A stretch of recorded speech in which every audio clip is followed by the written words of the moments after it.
안녕하세요. 예, 복장이 사회 하시는 분이 말씀 전하는 분 같고 말씀 전하는 사람이 조금 사회 하는 사람 같아서 죄송합니다. 아, 뭐 핑계 아닌 핑계를 대자면 제가 지금 투룸에서 살고 있습니다. 잠시 에어비앤비에서 방을 빌려서 한 달 정도 살아야 되는데 쉽지가 않네요, 생각보다. 그래서 프린터가 없어가지고 이렇게 노트로 준비를 해왔습니다. 고린도전서 말씀을 함께 찾아보도록 하겠습니다. 고린도전서 1장입니다.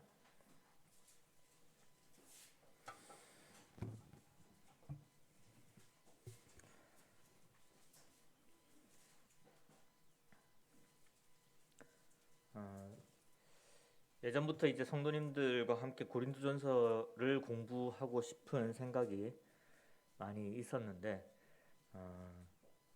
이렇게 정리도 많이 필요했고 또 시기적으로도 참 잡기도 힘들었던 것 같고 또 제가 생각하는 것과 또 하나님께서 말씀하시는 것 이런 부분들을 이렇게 잘 이렇게 정리하는 게 쉽지는 않더라고요. 그래도 이제 새로운 해를 맞이하고 또 많은 변화가 있는 그런 시기에 우리가 고린도전서를 공부를 하면서 하나님께서 이 시대의 교회에 무엇을 요구하고 계시는지를 함께 살펴보면 좋겠다라는 생각으로 고린도전서를 이제 공부를 해 나가기를 원하는 마음이 있습니다. 고린도전서에 대한 간단한 개요를 말씀을 드리자면은 이 고린도전서는 여기 정확하게 적혀 있듯이 또 모든 역사들이 증거하듯이 사도 바울이 이렇게 하나님의 말씀을 적은 기록한 그런 서신서입니다. 저자는 사도 바울이고요. 기록자는 사도 바울이고 수신자는 고린도에 있는 교회입니다. 시기는 AD 55년경 정도로 보고 있습니다. AD 55년경은 사도 바울이 제3차 전도 여행을 다니던 시기였습니다. 근데 이제 에베소에 있을 때 정도에 아마도 여기 보시면은 글로에라는 사람이 나오는데 글로에로부터 이 고린도 교회가 어떠한 상황에 있었는지에 대해서 보고를 받았던 것 같습니다. 그 소식을 들으니까 이제 고린도 교회 여러 가지 문제점도 있고 또 고린도 교회에서 궁금해하는 그런 내용들도 이제 바울에게 전해졌기 때문에 바울은 그거에 대한 응답으로서 이 서신서를 기록했다라는 것을 우리가 추정할 수가 있습니다. 사실 이 고린도 교회는 바울이 2차 전도 여행 때에 약 1년 반 정도, 18개월 정도를 머무르면서 그 교회를 세웠었고 또 교회를 이렇게 키워 나갔던 그런 이 바울이 전도했던 곳이고 바울이 세웠던 교회이고 그렇기 때문에 당연히 이제 바울이 그거에 대한 아비로서의 책임을 가지고 있었습니다. 그래서 아버지 된 마음으로 이 고린도 교회에 있는 아들 된 성도들에게 교훈을 전해주고 있는 그런 편지입니다. 이 고린도라는 이 지역을 조금 뭐 아마 많이 들어보셨겠지만 그 당시 이제 고린도는 어디냐면은 아테네의 바로 아래쪽에 있는 이 지협에 있습니다. 지협이라 하면 양쪽으로 많이 있는 거예요. 바닷가가 있는 거예요. 그래서 굉장히 좁은 땅을 가지고 있는 현재는 아마 여기에 운하가 있어서 이 양쪽에 이 만을 이렇게 드나들 수가 있는데 그 당시에는 아마 많이 해협이 없었겠죠.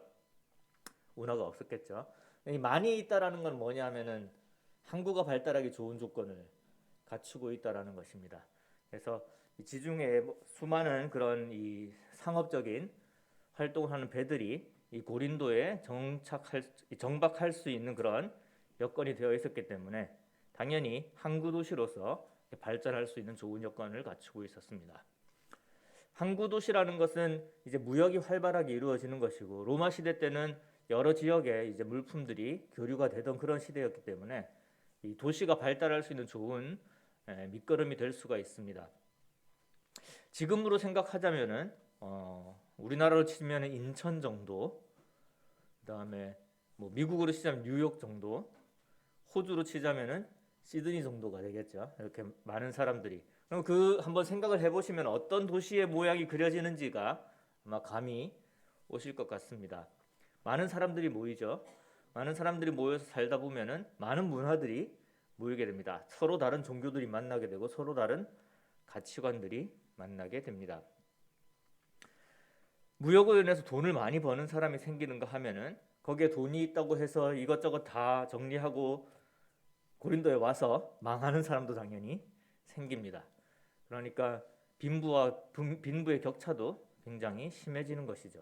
그래서 부자들도 있고 가난한 사람도 있고 그 당시 이제 이 그리스여졌던 당시에 고린도 교회를 생각을 해보면은 유대인들도 있고 그 다음에 로마인들도 있고 헬라인들도 있고 그러니까 로마인이 아닌 이제 일반 이방인들 그 헬라의 문화를 가지고 있는 그럼에도 불구하고 또 많은 헬라의 뭐 이념을 가지고 있고 로마 사람들의 그런 이념을 가지고 있고 또 유대인들만의 문화를 가지고 이런 사람들만 있었던 것이 아니라 정말로 온갖 문화들이 다 섞여 있게 됩니다. 그런 국제적인 도시들이나 많은 민족, 인종들이 섞이는 그런 도시들을 보게 되면은 이게 상향 평준화가 절대 되지 않습니다. 그렇죠? 사람들은 욕심이 있고 그러면 이 도덕성에 있어서 유대인들은 강한 도덕률을 가지고 있죠. 하나님의 율법을 가지고 있었기 때문에 그러니까 도덕적인 관점이 굉장히 이제 그 기준이 높았어요. 근데 그에 비해서 헬라인들은 좀 낮죠, 그렇죠? 그런데 그보다 더 낮은 그런 여러 민족들이 있습니다. 도덕적으로 굉장히 이렇게 풀어져 있는 그런 사람들도 많이 있단 말이죠. 그런 사람들이 모여서 같이 살게 되면은 그 기준이 어떻게 되겠습니까? 유대인처럼 높아질까요? 그렇지 않죠. 높던 사람들도 다른 사람들을 보면서 점점 그 도덕적인 기준이 낮아지게 됩니다. 그러니까 빈부격차의 문제, 도덕성의 문제, 그리고 많은 민족들 간의 갈등, 이념 간의 갈등 이런 것들이 그 고린도에 있었음을 우리는 이제 역사를 통해서 알 수 있고 또 이 말씀을 통해서도 우리가 그러한 부분들을 추측할 수가 있습니다. 그런 배경 속에서 생각을 해보고 이 바울은 그래서 이 바울에게 전해진 이제 고린도 교회의 문제에 대해서 그 고린도에 속해 있었던 그 고린도 교회 예수님을 믿고 하나님을 따르기로 한 그 교회가 어떤 문제들을 가지게 되었는지를 듣게 되었고 그것에 대해서 그걸 어떻게 해결할 것인지에 대해서 이렇게 기록을 해 나가고 있는 것입니다. 말씀을 좀 읽어보도록 하겠습니다. 신약성경 263페이지에 고린도전서 1장 1절부터 17절까지를 쭉 읽어보도록 하겠습니다. 하나님의 뜻을 따라 그리스도 예수의 사도로 부르심을 받은 바울과 형제 소수대네는 고린도에 있는 하나님의 교회 곧 그리스도 예수 안에서 거룩하여지고 성도라 부르심을 받은 자들과 또 각처에서 우리의 주 곧 그들과 우리의 주 되신 예수 그리스도의 이름을 부르는 모든 자들에게 하나님 우리 아버지와 주 예수 그리스도로부터 은혜와 평강이 있기를 원하노라. 그리스도 예수 안에서 너희에게 주신 하나님의 은혜로 말미암아 내가 너희를 위하여 항상 하나님께 감사하노니 이는 너희가 그 안에서 모든 일 곧 모든 언변과 모든 지식의 풍족함으로 그리스도의 증거가 너희 중에 견고하게 되어 너희가 모든 은사에 부족함이 없이 우리 주 예수 그리스도의 나타나심을 기다림이라. 주께서 너희를 우리 주 예수 그리스도의 날에 책망할 것이 없는 자로 끝까지 견고하게 하시리라. 너희를 불러 그의 아들 예수 그리스도 우리 주와 더불어 교제하게 하시는 하나님은 미쁘시도다.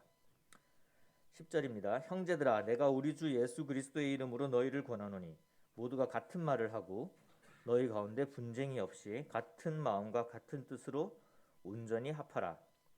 내 형제들아 글로의 지편으로 너희에 대한 말이 내게 들리니 곧 너희 가운데 분쟁이 있다는 것이라. 내가 이것을 말하거니와 너희가 각각 이르되 나는 바울에게 나는 아볼로에게 나는 게바에게 나는 그리스도에게 속한 자라 한다는 것이니 그리스도께서 어찌 나뉘었느냐. 바울이 너희를 위하여 십자가에 못 박혔으며 바울의 이름으로 너희가 세례를 받았느냐.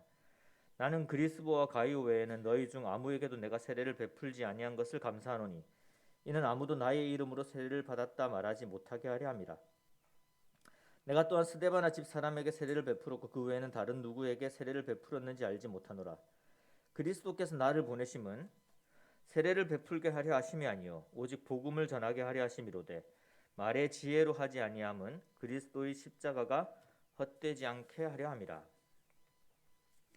고린도전서 1장의 앞부분을 보게 되면 첫 번째는 이제 인사말로 시작을 하고 있습니다. 그래서 그리스도 예수 안에 있는 성도들, 그렇죠?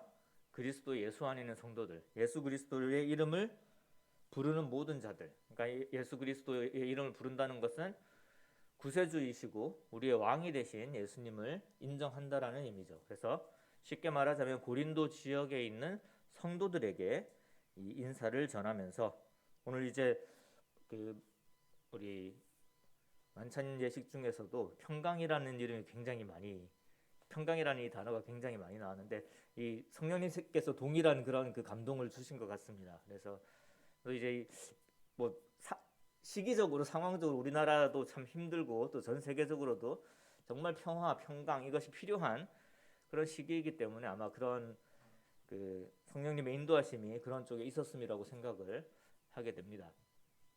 그래서 정말 우리에게 평강을 주시기를, 그렇죠? 평강이 있기를 기도하는. 이 평강은 이 수직적인 평강과 수평적인 평강이 있습니다. 그러니까 평화를 이루었다라는 것은 예수 그리스도께서 평강의 왕으로 오셨다라는 것은 평화를 이루었다라는 거거든요. 평화를 누리게 하는 그러한 왕이시라는 의미입니다. 그래서 하나님과 우리 사이에 온전한 평화를 이루시고 또 사람과 사람 사이가 평화롭지 못하게 하는 것은 대부분은 거의 100%라고 할 수 있지만 욕심이나 죄로 인한 것입니다. 왜 사람들이 싸우고 왜 사람들이 전쟁을 일으킵니까? 왜 우리 가운데 평화가 없습니까? 우리 가운데 사람들 사이에 그렇죠? 죄가 있기 때문입니다.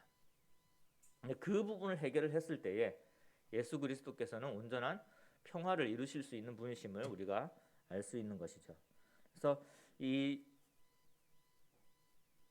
믿는 자들, 성도들 간의 인사에서 그런 평강이 자주 언급되는 것은 당연한 것이라고 생각이 듭니다. 이 고린도 교회의 어떤 이 교훈을 전하기 전에 사실 이제 좀 책망에 가까운 이야기를 많이 이렇게 하시게 되거든요. 고린도전서를 쭉 읽어보시면은. 근데 바울이 그런 책망이나 그런 권고나 권면을 이야기하기 전에 먼저 고린도 교회가 가지고 있는 좋은 점을 이야기를 합니다. 그래서 고린도 교회가 어떤 곳이냐? 4절부터 보시면은 너희에게 주신 하나님의 은혜로 말미암아 내가 너희를 위하여 항상 하나님께 감사하노니 이는 그러니까 하나님께 감사하는 이유가 뭐냐면 너희가 그 안에서 모든 일, 곧 모든 언명과 모든 지식에 풍족하다라고 이야기를 하고 있습니다. 그러니까 발달된 도시에서 굉장히 이제 똑똑한 사람도 많았겠지만 이제 뒤에 보시면 그런 인간의 지혜를 말하는 것이 아니라 하나님이 주시는 하나님의 은사를 통해서 받게 되는 하나님에 대한 지식과 또한 그 하나님의 복음을 전하는 그러한 그 말주변을 이야기하는 것입니다. 그래서 그 뒤에 보시면은 6절에 그리스도의 증거가 너희 중에 견고하게 되어 너희가 모든 은사에 부족함이 없이 우리 주 예수 그리스도의 나타나심을 기다립니다.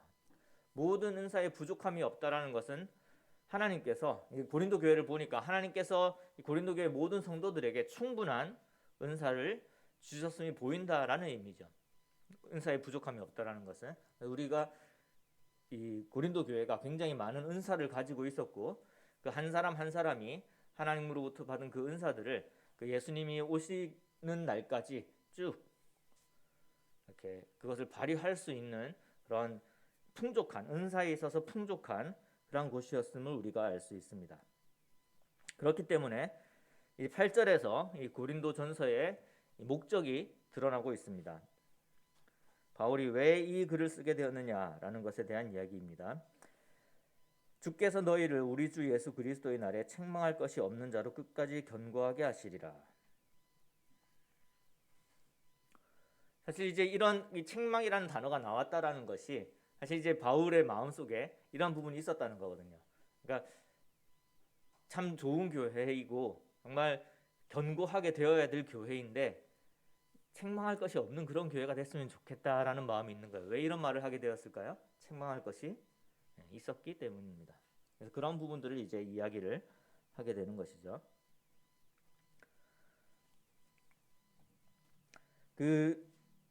이제 글로웨의 편을 통해서 이 바울이 듣게 되었던, 그리고 바울이 가장 이 고린도 교회에 책망할 그 내용 중에서 중요한 것은 무엇이었냐면은 이제 10절부터 나오게 되는 고린도 교회의 분쟁에 대한 이야기입니다. 고린도 교회가 은사가 많았어요. 은사가 풍족했어요. 은사라는 것은 모든 사람에게 동일하게 주어지지가 않습니다. 나중에 이제 고린도전서의 후반 쪽에 이 은사에 대한 이야기가 나옵니다. 은사는 다 다르게 주어져요. 그리고 그 은사가 다 다르게 주어지는 것은 그것이 한 몸 안에서 그 은사가 발휘되었을 때에 의미가 있어지는 것입니다. 그래서 참 은사가 많은 것은 좋은데 사람들이 다 분리되어 있다 보니까 서로 다른 말을 하고 서로 다른 사람들을 따르고 하나가 되어 있지 못하다 보니까 이 정말 좋은 은사가 이 교회를 견고하게 만드는, 그리고 교회가 이 땅에서 해야 될 일을 하게 만드는, 하나님의 복음을 전하게 만드는 그 좋은 은사들이 제대로 발휘되고 있지 않기 때문에, 그리고 그 문제는 무엇이었냐면 분열의 문제였다라는 것이죠. 그래서 11절에 근로의 지편으로 말이 들렸는데, 그렇죠? 그것이 너희 가운데 분쟁이 있다는 것이다. 그래서 어떤 분쟁이 있나 봤더니 나는 바울에게 속했고 나는 아볼로에게 속했고 나는 게바에게 속했고 나는 그리스도에 속한 자다. 분파를 나누어서 있었다라는 것이죠. 그럼 이게 어떤 물론 이제 다른 어떤 교회든지 간에 유대인과 이방인 사이의 갈등들이 많이 있어요. 그들이 살아왔던 이 습관이 다르기 때문에. 근데 여기서의 분쟁은 그런 유의 분쟁이라기보다는 어떤 가르침이나 지도자를 따르는 사람들이 생겼던 어떤 이제 지적인 분야에 있어서 부분에 있어서의 이렇게 나눔이 있었던 것이 보입니다. 그래서 나는 바울에게 속한 사람이다. 바울의 가르침을 따르겠다. 나는 아볼로의 가르침을 따르겠다. 나는 게바를 따르겠다. 너네들 지금 뭐 하는 짓이니? 게바가 뭐고 바울이 아볼로가 그렇게 중요한 사람이야. 예수님이 최고지. 우리는 예수님을 따르겠다. 좋은 말이죠, 그렇죠? 하지만 그들을 포함해서 우리가 모두 예수님을 따르는 사람이다라고 한 게 아니라 우리는 예수님 파다 이렇게 이야기를 하면은 그것도 분파가 되는 거예요. 그렇지 않습니까? 사실 이제 우리 교회도 생각을 해보면은 우리 교회가 이렇게 왜 그런 거 다는 거 싫어하잖아요. 대한예수교 장로회다, 감리교회다, 이런 거 다는 거 별로 안 좋아하거든요. 그런 안 좋아하는 이유 중에 하나는 뭐냐면은 이 말씀을 근거로 하기도 하고, 당연히 교회는 하나가 되어야 되기 때문에 분파의 이름을 그렇죠? 대놓고 쓰게 되는 것은 좋지 않다라고 이야기를 하는 거죠. 그래서 우리 교회는 그리스도에 속한 교회다라고 이야기를 하면서 만약에 그렇죠? 우리는 너희와 달라라고 이야기를 하면 어떻게 되는 거예요? 그럼 여기서 말하는 분파랑 똑같은 게 되는 거고, 그게 아니라 그렇기 때문에 우리가 함께 하자라고 해야지 이 말씀에 순종하게 되는 겁니다. 근데 이걸 잘 이제 구분을 못하게 되면은 우리는 앞에 이름을 안 붙였으니까 우리는 괜찮은 교회라고 생각을 할 수가 있는 거예요. 근데 그것도 잘못됐다라고 말씀을 하시는 거예요. 그러니까 분파가 잘못된 거예요. 근데 다시 이제 고린도전서의 내용으로 돌아가서 이 내용을 좀 더 살펴보면은 이거는 어떤 교회들의 종파에 대한 가르침이 아니고요. 교회 안에서를 이야기하는 거예요. 그 지역 교회 안에서의 연합을 이야기를 하는 겁니다. 기본적으로는. 그러니까 여기서 나는 바울에게 속했다, 나는 아볼로에게 속했다, 나는 게바에게 속했다 이렇게 하지 말고 어떻게 하나님이 나눴느냐, 하나가 되어라라고 이야기하는 것은 기본적으로는 여기 이 문맥상으로 볼 때는 교회 안에서, 그러니까 한 지역 교회 안에서, 고린도 교회 안에서 서로 어떤 지도자를 따라서 나는 이 사람이 더 좋다, 저 사람이 더 좋다, 이 사람의 가르침이 더 마음에 든다라고 나뉘어져 있지 말라는 거예요.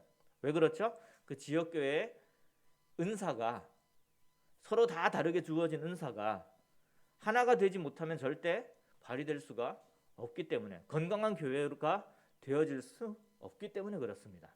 일단 이 말씀을 통해서 첫 번째로 받아야 될 우리가 첫 번째로 받아야 될 교훈은 무엇이냐면 우리 묵동교회 안에서의 연합이에요. 그러니까 교단끼리의 연합은 다음 문제예요. 그거는 이제 좀 더 고민하고 생각해야 될 부분들이 많이 있습니다. 왜냐하면은 정말로 어떤 교단이 어떤 진리를 가지고 있고 또 또 정말 우리가 함께 할 수 있는지 없는지 이런 부분들은 굉장히 복잡한 부분들이에요. 그리고 우리가 그들을 받아준다고 해서 그들이 우리를 받아주는 것도 아니고 이런 부분들이 있기 때문에 뭐 쉽게 다룰 수 있는 문제는 아닙니다.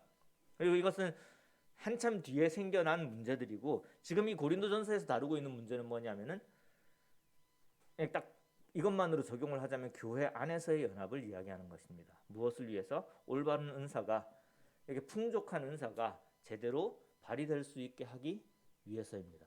그래서 우리 묵동교회를 한번 생각을 해보게 됩니다. 묵동교회에 참 많은 성도님들이 있고 또 다양한 연령층이 있습니다. 그리고 그 각자에게 주어진 은사들이 있어요. 그 은사들은 하나님께서 하나님의 교회를 위해서 주신 은사들이고 또 그 교회가 하나님의 나라를 확장할 수 있는데 쓰여지도록 주신 은사들입니다. 그러면 우리가 묵동교회도 풍족한 은사를 가지고 있는 것으로 볼 수 있습니다. 이제 참 많은 지역에서 많은 사람들이 모여 있고 서로 다른 배경에서 자라왔지만 하나님이 주신 은사를 이렇게 받아서 그것을 사용하고 싶어하는 그런 많은 사람들이 있습니다. 근데 이제 이걸 어떻게 사용해야 될지 모르는 경우도 있고, 그것이 이제 교회에서 한 마음으로 어떻게 이것이 활용되어질지를 잘 모르는 경우도 있는 것 같습니다. 그래서 참 2022년 이제 새로운 해가 시작하면서 내가 하나님께 받은 은사들을 이 교회가 좀 더 활용할 수 있도록, 그리고 그게 이제 드러날 수 있어야 되고요. 우리 개인의 그 신앙생활 속에서 내 은사가 드러날 수 있어야 되고, 교회의 입장에서는 어떤 사람이 어떤 은사를 가지고 있다라고 할 경우에 그 은사가 교회에서 또 삶의 현장에서 매일의 삶에서 어떻게 활용될 수 있는지에 대해서 관심을 가지고 그것을 키워나갈 수 있도록 하는 것이 중요합니다. 그것을 함에 있어서 무엇보다 중요한 것은 이게 교회가 하나가 된다라는 거죠. 뭐 우리 묵동교회는 뚜렷이 이제 제가 볼 때는 그런 뭐 어떤 나는 어디에 속한 파다 뭐 이런 건 없는 것으로 알고 있습니다. 제가 모르는 걸 수도 있겠지만 어떤 그런 건 없는 것으로 알고 있어요. 굉장히. 근데 또 한편으로는 다 각자의 파일 수도 있다라는 생각을 하게 됩니다. 그러니까 나는 아론에 속한 자야 이렇게 생각을 하고 그냥 내가 원하는 대로만 하고 있고 또 각자 다 그렇게 될 수도 있다라는 생각을 하게 됩니다. 왜 그러냐면은 이게 함께 묵동교회의 이름으로 우리가 하는 것들이 그렇게 요 한 2, 3년 사이에 뭐 어쩔 수 없었다고는 하지만 그런 부분들이 많이 없었던 것 같아요. 그래서 참 나의 은사가 무엇이고 또 우리가 정말로 하나가 되어서 하는 것이 무엇일까라는 것들을 조금 고민을 하게 되는 시기입니다.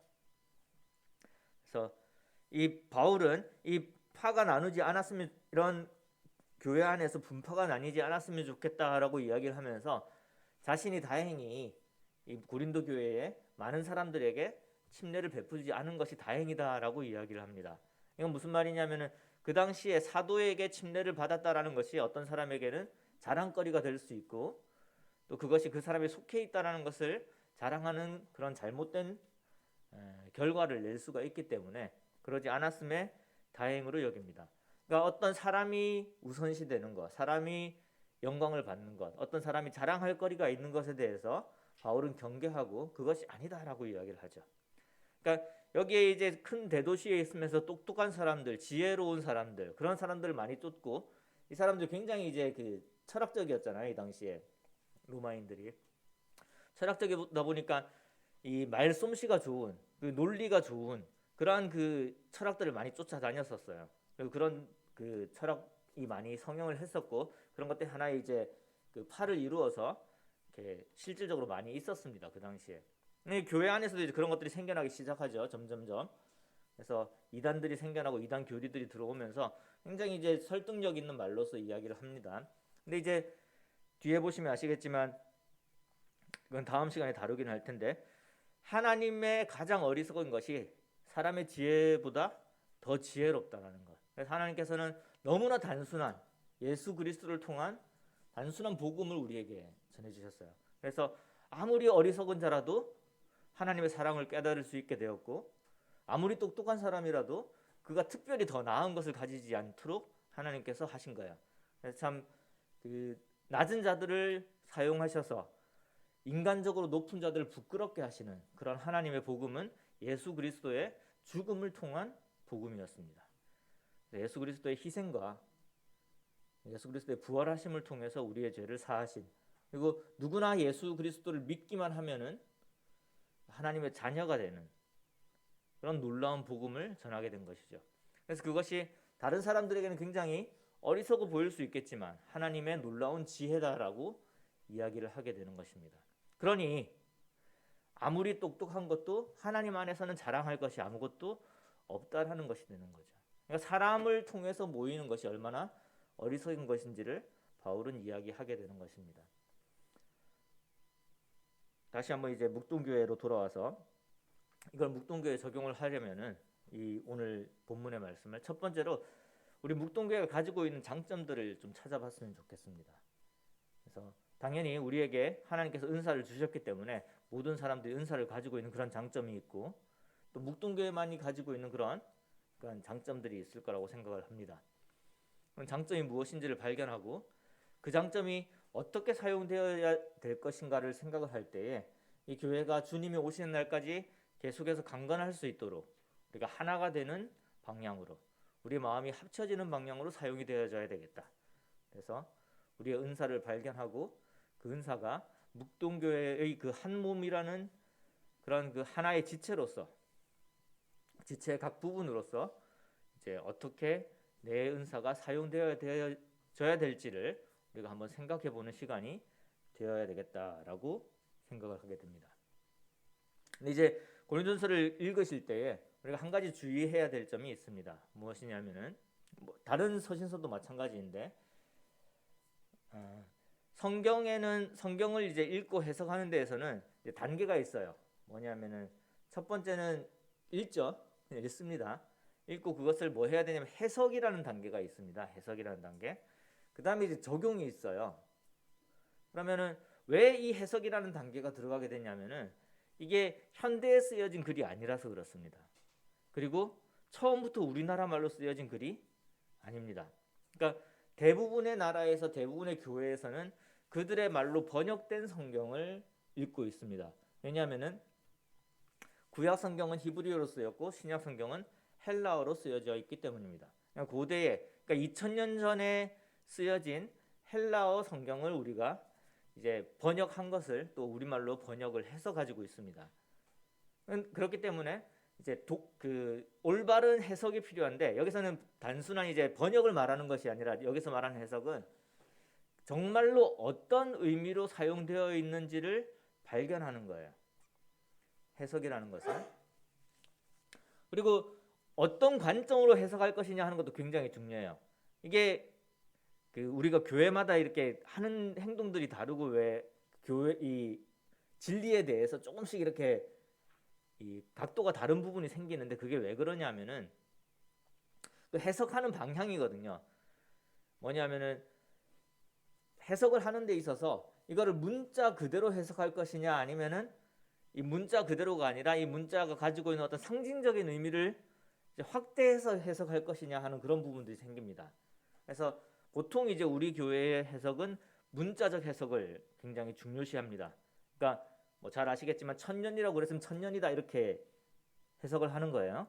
그러면 좀 확장적으로 해석하는 데는 어떻게 해석하냐면 천년이다 그러면은 그게 딱 천년, 그러니까 이제 지구가 태양을 한 바퀴는 딱 그 한 해를 해가지고 그걸 딱 천년을 말하는 게 아니라 천년만큼 긴 시간이다 이렇게 이야기를 하는 거죠.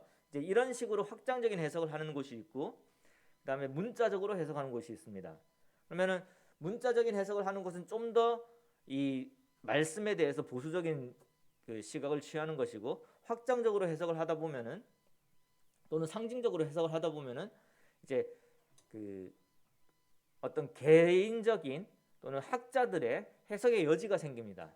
쉽게 말하자면은 뭐 천주교에서 교황이 이거는 이렇게 해석할 거다라고 이야기를 하면은 이제 모든 이 천주교도들이 거기에 이제 수긍을 해야 되는 상황이 생기죠. 그러니까 그런 문제들이 생겨요. 어떤 성직자의 권위가 조금 더 성경의 권위보다 강화가 될 수 있다라는 그런 부분이 있습니다.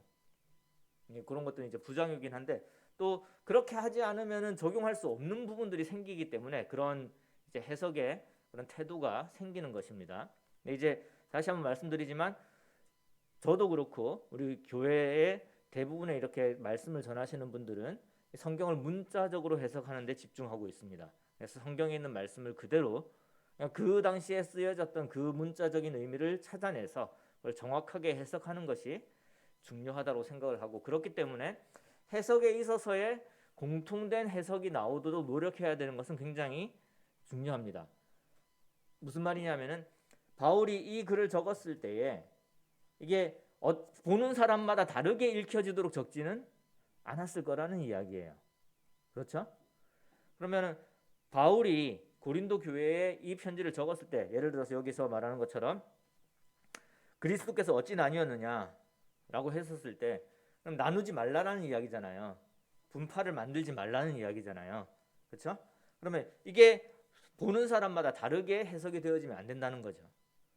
그렇지 않겠습니까? 분명한 의도가 있어요. 바울의 의도는 교회가 하나가 돼야 된다라는 의도가 있는 거예요. 그렇죠? 네.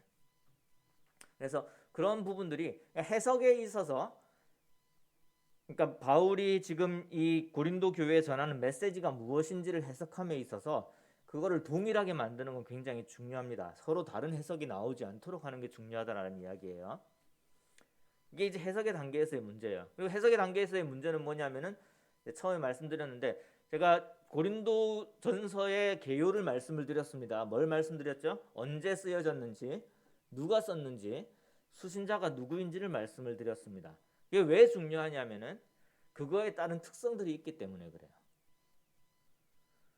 예를 들어서 이게 이 말씀을 우리가 묵동교에 적용하기 위해서 쭉 보다가 보니까 우리 묵동교회는 바울에게 속했다고 하는 사람이 없어요.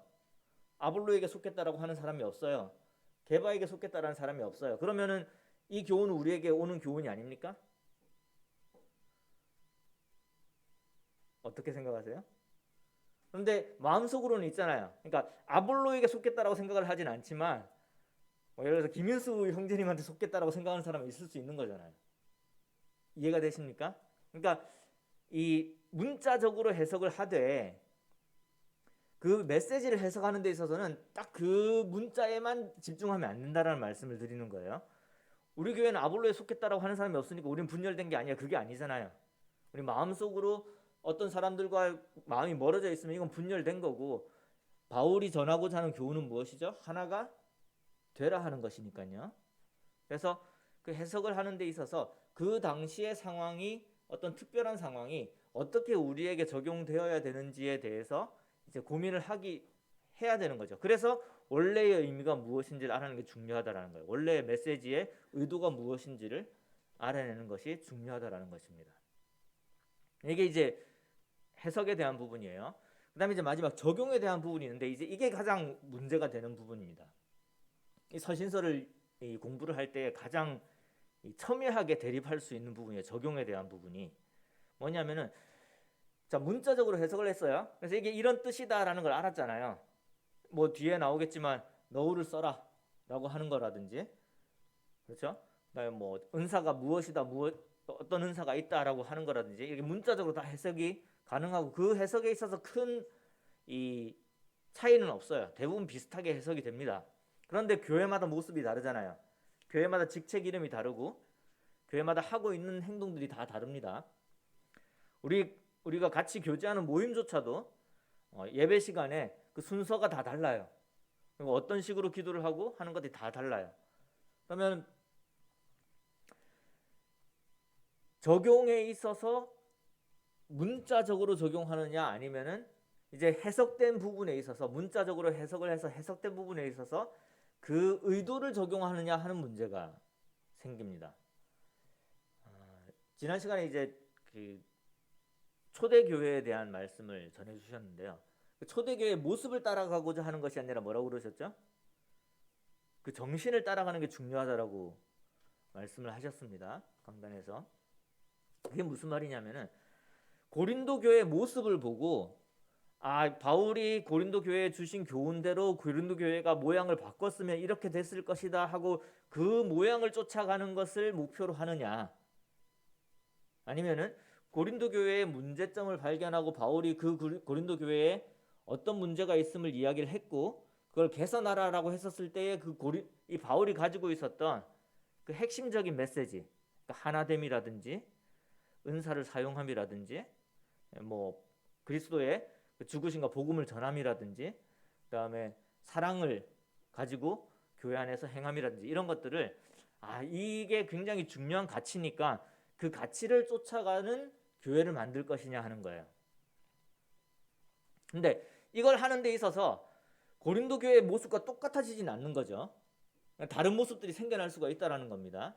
그러면 이제 이게 적용이 달랐다라는 이야기예요. 그러니까 문자적으로 그대로 적용을 한 교회가 있고 그 안에 정신까지도 같이 담고자 하는 교회가 있고 이제 좀 문자적인 부분보다는 그대로 해석되는 그런 부분보다는 좀 이제 확장적으로 우리는 하나님이 우리에게 원하시는 것이 이렇게 사랑을 세상에 전하는 거니까 조금 이제 형식적인 부분들은 조금 우리가 양보를 하더라도 그런 하나님께서 중요하신 그런 가치들을 전하기 위해서 교회를 이 고린도전서의 내용을 그 교훈을 같은 해석이에요. 같은 해석을 가지고 그 적용을 다르게 하는 교회들이 있을 수 있다라는 거예요. 저는 이게 어떤 것이 더 좋다라고 말씀을 드리지는 않을 겁니다. 근데 그러한 그 적용의 범위가 달라질 수 있으면 우리가 이해는 해야 돼요. 그리고 우리 교회가 적용하는 방식에 대한 그런 존중도 필요합니다. 그것이 굉장히 강한 강점들을 가지고 있어요. 근데 그 강점들은 뭐냐면은 우리는 좀 더 문자에 가깝게 적용을 하는 편입니다. 근데 그 하라는 걸 그대로 하는 것의 강점은 뭐냐면은 그 형식을 통해서 내용을 담을 수 있기 때문에 강점이 있는 거예요. 형식만 살아있으면 아무런 강점이 없는 거죠. 내용을 담을 수 있어야 돼요. 그러니까 고린도 전서에 나와 있는 고린도 교회에 이러한 그 책망들을 하시면서 바울이 이 글을 썼을 때에 교회는 이러한 가치를 가지고 있어야 돼 하는 그 가치가 무엇인지를 우리는 먼저 찾아내는 작업을 할 거예요.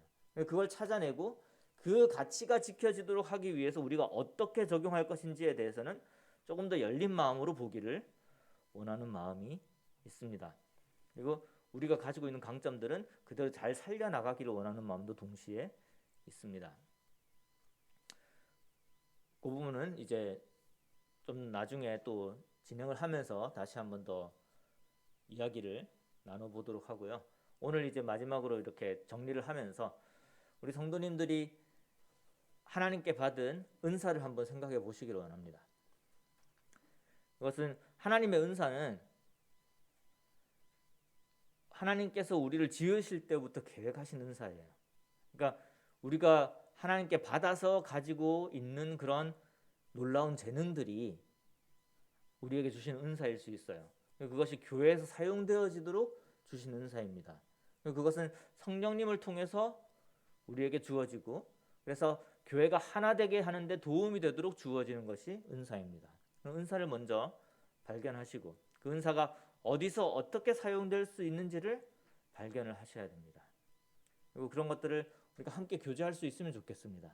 하나님께서 나에게 주신 은사가 무엇이고 나는 이것을 할 때에 정말로 하나님께서 영적으로 나에게 놀라운 그런 능력을 주셨고 또 이런 것들이 어떠한 열매를 맺어왔고 하는 것들을 서로 나눌 수 있으면 좋겠습니다. 이게 우리가 너무 우리 문화가 겸손한 문화다 보니까 제가 뭘 잘하겠어요. 제가 할 줄 아는 게 없죠. 이런 식의 이 반응이 모르겠어요. 우리 세대나 위쪽 세대는 좀 그런 것 같아요. 요즘 말하는 MZ세대는 자기가 잘하는 걸 어떻게든 밝히기 위해서 계속 이렇게 보여주잖아요. SNS 하면서 이렇게 동영상으로도 보여주고 우리 그림 하나 그리면 꼭 그걸 사진 찍어가지고 이렇게 어디 올려요. 그러니까 나는 이런 거 잘한다 이런 걸 보여주고 싶어 하더라고요. 그러니까 조금 그런 것들도 본받을 필요가 있는 것 같습니다. 너무 겸손하기보다는 왜냐하면 교회가 은사를 알아야지 그걸 어떻게 사용할지 고민할 수가 있는 거거든요. 그래서 정말로 겸손한 마음 필요합니다. 당연히. 그리고 그것을 사랑으로서 서로를 이렇게 바라보는 마음 당연히 필요하죠. 그래서 고린도전서에도 그걸 굉장히 강조를 하고 있습니다. 근데 그 전에 하나님께서 분명히 우리에게 은사를 주셨다는 것과 그 은사가 무엇인지 교회적으로 알고 있어야 된다는 거죠. 그래서 그것이 교회에서 사용될 수 있도록 그것이 이 교회에서 사용된다는 게 일요일 날 여기에 있는 시간만 사용된다는 의미가 전혀 아닙니다. 교회는 이 땅에 주어진 하나님의 예수 그리스도의 몸이에요. 그러니까 활동을 하죠. 내가 직장을 다니는 게 묵동교회 이름으로 예수 그리스도 이름으로 직장을 다니게 되면은 그곳이 교회가 되는 거예요. 교회 확장이 되는 거예요. 그러니까 은사가 교회에서 내가 할 수 있는 게 없는데 라고 생각이 되시면 어디를 봐야 되냐면은 내가 매일의 삶 속에서 가정에서 직장에서 내가 예수 그리스도의 이름으로 무엇을 할 수 있는지를 보셔야 되는 거예요. 그게 은사일 수가 있거든요. 그럼 그 은사가 아까 말했잖아요. 교회의 은사가 된다는 건 무슨 말이냐면은 이제 내가 열심히 잘 사는 게 그냥 나의 영광을 받는 거에서 끝나는 것이 아니라 하나님의 복음에 연결돼야 되는 거예요. 하나님의 복음이 그곳에 전해지도록 연결이 돼야 되는 거죠. 이제 이런 부분들이 굉장히 중요한 부분들이거든요. 그러니까 교회 안에서 사용되어지는, 그러니까 모였을 때 공간적으로 이 예배당 안에서 모였을 때 사용되어지는 은사가 있습니다. 그런 은사 분명히 있어요. 뭐 교사의 은사라든지 봉사의 은사라든지 이런 것들이 있어요. 그런데 우리가 매일의 삶 속에서 또 사용되어져야 되는 그런 은사가 분명히 있습니다. 그래서 이러한 것들을 발견을 해야 돼요. 그러니까 나 아무리 교회에 와도 교회에서 내가 할 일이 없던데? 라는 건 뭐냐면은 하나님께서 특별히 어떤 은사를 주셨냐면은 이제 교회가 바깥으로 뭔가를 하는 데 있어서 사용될 수 있는 은사를 주신 거예요. 그런 것에 대해서 이제 감사할 필요가 있고 또 그런 것을 교회가 공유할 필요가 있습니다. 저는 특히 이제 그런 쪽의 직업을 가지신 분들에 대해서 굉장히 이제 존중을 하는데, 뭐 어린아이를 가르치는 직업이나 또는 뭐 간호사나 의사 같은 그런 직업이나, 그러니까 사람들을 대하면서 사람들에게 영향을 끼치는 그런 직업들 있잖아요. 근데 그런 직업들을 보면은 이게 그런 직업을 가지신 분들이 교회 안에서도 잘 활용이 되는 경우도 있지만 오히려 이렇게 교회 안에 잘 활용이 되지 못하는 경우도 있잖아요. 특히 제가 주로 이제 보는 쪽이 간호사 이런 분들인데, 간호사 하시는 분들은 시간적으로 교회가 모였을 때 자신의 그 어떤 은사를 활용하기가 굉장히 어려운 상황이 많이 생깁니다. 그러면 그 사람에게 하나님께서 은사를 주시지 않은 거냐? 그럼 그 사람은 교회 일을 하지 않는 거냐? 그렇게 보지 않는다는 거죠. 하나님께서는 그 직장에서 사람들을 돌봄으로써 거기서 하나님의 사랑과 예수 그리스도의 복음이 드러날 수 있다고 보는 거죠. 근데 그게 그 사람이 혼자서 하게 되면은 힘들어요. 그게 은사인지 잘 모를 수 있다라는 거죠. 그 교회가 알아야 되는 거고, 교회가 그 은사를 어떻게 활용할지 돕는 그런 방법들을 고민을 해볼 수 있어야 된다는 거죠. 그래야지 이 교회가 하나가 되는 것이고 은사가 활용이 되는 것이고, 그 은사가 내적으로 안쪽으로만 계속해서 발휘되는 것이 아니라 바깥쪽으로도 은사가 발휘될 수 있게 되는 겁니다. 그러면 교회가 실질적으로 이 땅에서 하는 일들이 생기는 거죠. 저는 그 한편으로 이제 그런 것들 이해를 하긴 하는데, 뭐 한 40년 정도 이 모임에 있으면서, 세칭 형제교회에 있으면서 가장 이제 안타까웠던 부분 중에 하나는 이게 교회가 너무 이렇게 이 안쪽으로 이렇게 지향을 하고 있어요. 이렇게 모이는 쪽으로 많이 지향을 하고 있어요. 좋은 거거든요. 서로 간에 이렇게 사랑을 나누는 데 있어서. 근데 이게 계속해서 안쪽으로 지향을 하다 보니까 바깥쪽으로는 뭘 하고 있는지 잘 안 보이는 거예요. 그러니까 지역에 또는 뭐 사회의 여러 가지 문화적인 측면 우리가 어떤 영향을 주고 있냐라고 이렇게 보면은 최근에 와서 뭐 조금씩 있는 게 있기는 하지만 그래도 잘 보이지는 않습니다. 근데 그런 부분들이 있어요. 새로운 걸 시도하려고 하면은 어떤 일이 생기냐면은 새로운 걸 시도할 때 분파가 생겨요. 그렇지 않습니까? 저는 그런 거 많이 봤거든요. 뭔가 새로운 거 하려고 그러면은 참 잘 되던 그런 교회들 분파들이 생겨요. 아, 그거는 성경적이지 않은 거야. 성경에 그런 게 어디 있어? 그러면서 이제 못하게 하는 거잖아요. 뭐 예를 들어서 예전에, 지금은 그런 문제 없습니다만은 예전에 피아노 한번 치려고 그러면 아니 성경에 피아노가 어디 있어? 피아노를 왜 쳐? 그런 때가 있었어요, 진짜로. 아니 뭐 찬양팀에 나와서 이렇게 반주하면서 찬양하잖아요. 아, 그런 게 성경에 어디 있어? 못하게 하던 때가 있어요. 그러면 어떤 게 생기냐면은 그걸 밀어붙여서 하려고 그러잖아요. 그럼 어떻게 될까요? 그걸 하려는 파와 하면 안 된다는 파가 생기는 거예요. 분열이 생기는 거예요. 그러면 교회를 이끄는 입장에서 어떤 결정을 하는 게 더 교회에 유익한 결정으로 생각이 됩니까? 안 하는 게 좋은 거예요. 분열을 시키는 거, 뭔가를 하려고 분열되는 것보다는 하나가 되는 게 더 중요. 그러니까 요 가치를 굉장히 잘 지키면은 다른 한 가치가 희생이 될 수가 있다라는 이야기죠.